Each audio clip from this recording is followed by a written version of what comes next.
R.A.M.B.O. So we have three of the R.A.M.B.Os here, and I wanted to pose a question to each of them. So the first one will go to Bull from R.A.M.B.O, who's holding the microphone. Now, clearly, when you saw that footage, you saw lots and lots of props and creatures and robots and stuff fighting each other.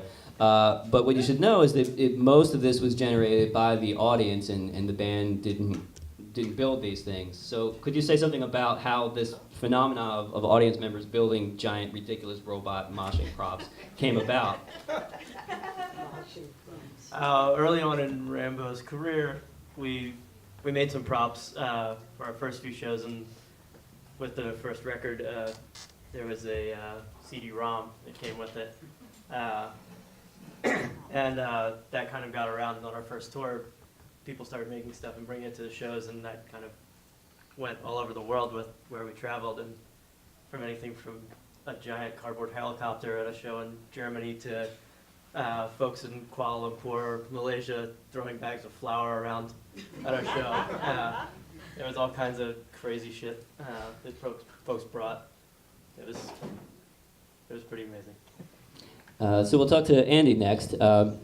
Andy Wheeler here edited all this footage and also played in the band. Hi, Andy. So a couple questions for you. Do you mind standing up so folks could see you? Sure. There's Andy. So how is it that you're able to play amidst all of this tremendous chaos? I wasn't really. The guitar got kicked out so many times. And the guy up there was like Dave's dad. He was like, the drummer's dad was there the whole time, like taking pictures, like this. I actually had to edit around Dave's dad because he was on stage nonstop. Yeah, I remember being at that show, and that man was always standing in front of my face. Yeah, So, he was everywhere. yeah. There's actually a really funny thing in there. I mean, it's for the camera guys, but as I was editing that, one of the guys, I just hear him go, "Andy, you owe me." Like, How did you manage a 3-camera shoot for this? I had one, and I had two friends that had them, and we're like, "Can you do this for $150?"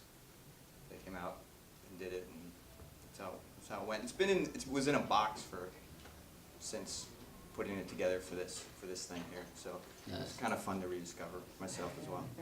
And one more question. I always thought that it was astounding that R.A.M.B.O got to go to so many amazing places around the country.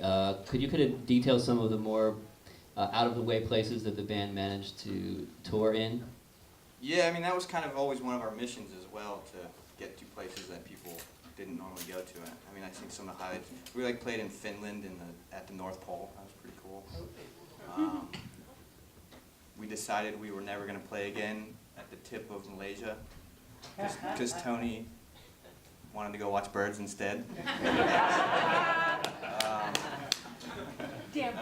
Hong Kong, Vietnam. Actually, we played in Vietnam, and me and Tony got, well, I forget how it happened, but our passports, I guess our passports were full, and we left Vietnam to go play in Cambodia, and me and Tony couldn't get back into Vietnam, right? But our flight with everybody had to go we always had to route back to Hong Kong. So the rest of the band, which was just Dave and Bull, I guess, they got on the flight in Vietnam as me and Tony were stuck in Cambodia to go to our next destination, which was Sri Lanka. But there was a layover in Bangkok.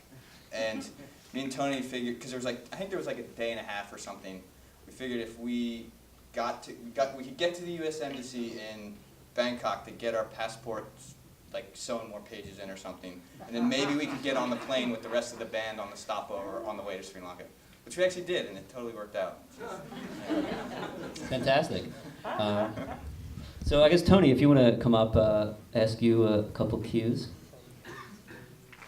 I'll try to speak somewhat intelligibly. Your hair is much shorter now. So is it true that the tours existed merely so that you and my brother could look at birds around the world? Not exactly.